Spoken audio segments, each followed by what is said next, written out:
Hello everyone. I hope all are doing good. Stay home, stay healthy, and stay safe. I am making this video in order to explain the peculiarity of post-encore, the clinical relevance of post-encore when you compare with any other topics. I said the clinical relevance means when you take an academic view, an academic point of view, post-encore is equivalent to any other topics. But as you see clinically, it is having more relevance than any other topics. What do you know? So I would explain that in this video. So please listen to it carefully. I will try to explain as simple as possible. Post-encore is just like your signature. Means, imagine if you are signing on an official document which is accessible for everyone. You cannot hide it. Post-encore is just like that. Once you perform post-encore, it is like it is open for everyone for judging it. For judging in a later stage, if patient makes an IOPA of that particular post-encore treated tooth for any reason, it will reveal your expertise in doing post-encore. Anybody who is having a basic knowledge in interpreting radiograph can easily make out what you have done inside that particular tooth. That's why I told it is a permanent signature till the particular tooth get extracted. So that is the peculiarity of post-encore from any other treatment modalities what you do in dentistry. That's why I would like to put some more extra effort in order to explain about post-encore. Actually, performing post-encore is quite easy. It's not a rocket science. You just need a basic idea of how to do it. Then you can perform post-encore on any tooth which you want. But it's not easy to judge a tooth, whether the tooth has to undergo post-encore or not. Failing in that selection will make you in trouble in future. In this video, I will explain the selection criteria for a particular tooth in post-encore treatment. When a patient comes to you with a broken tooth, the first thing will comes to your mind will be post-encore followed by a crown.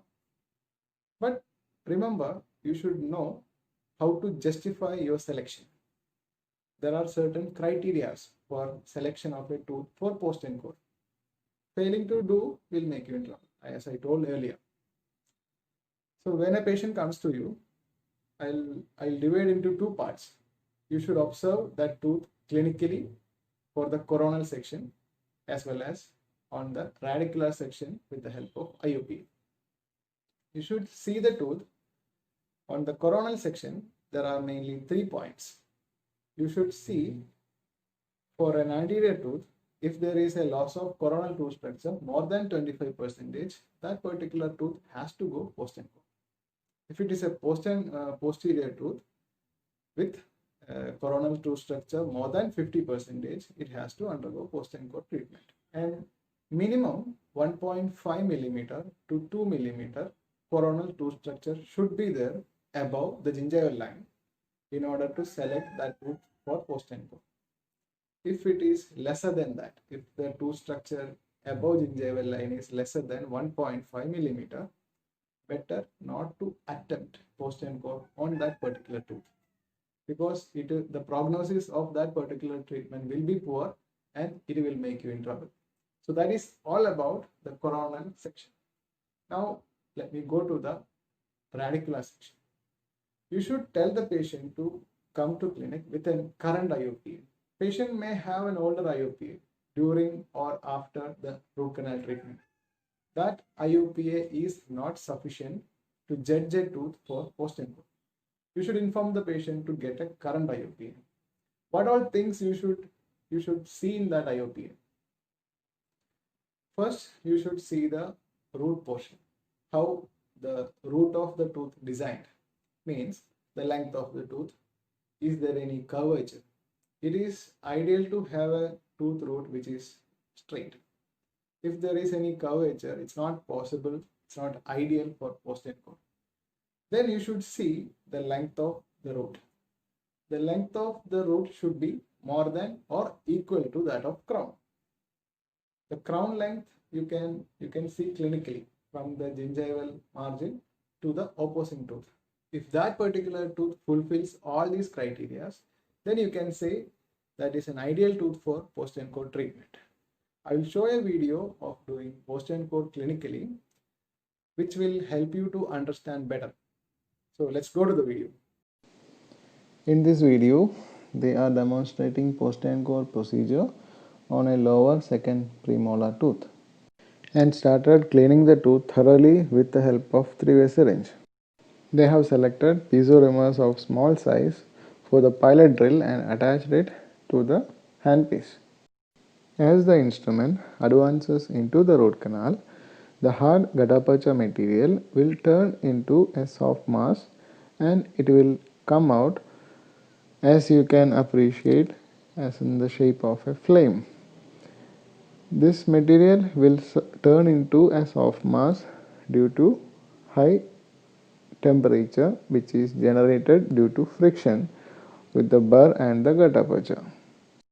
After the use of pilot drill, bigger drills are introduced in order to enlarge the pore space. It continues till we achieve the predetermined length and width of the pore space. Don't forget to use a suitable stopper in order to achieve the predetermined post length. Carefully examine your operating area after the preparation of post space.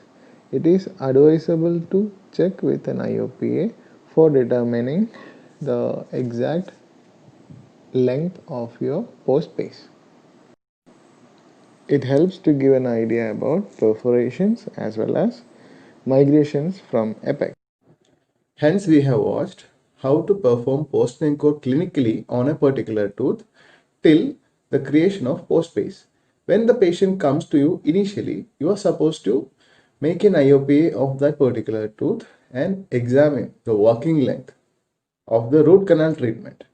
And you have to reduce 3 to 5 millimeters from that in order to create or in order to maintain that particular apex seal. After post space creation, you are supposed to clean thoroughly the post space with the help of sodium hypochlorite followed by water. Then you have to dry the post space with paper tips. The whole amount of water which was there in the post space has to be eliminated. Then you have to take a prefabricated post and cut it thoroughly, which matches to the dimension of your particular post space.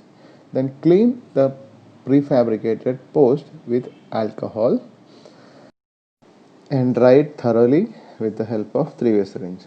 Here they have used a resin cement with self-mixing tips that you can appreciate now. When cement comes out through this self-mixing tips, two portions will get mixed evenly and dispensed onto the mixing pad. Keep some cement on the mixing pad which you can utilize later. This narrow tip will help you to dispense some cement into the post space. You can directly inject the mixed cement into the post space, then you can try your post. It is advisable to make an IOPA before cementing the post in order to determine the length of the post. After that, you are supposed to do the light curing of that particular cement. When you do the light curing, the cement will set and the post will be cemented into the post space.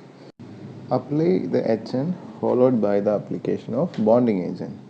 The bonding agent has to be light cured till the specified period of time.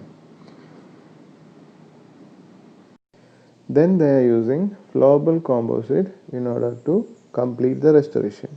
The usage of flowable composite is more advantageous than conventional composite. When we use flowable composite, air entrapment will be very minimal when we compared with other conventional composite. Remove the excess with a sharp instrument and do the light curing for the setting of flowable composite. This is how it looks after the light curing of the composite.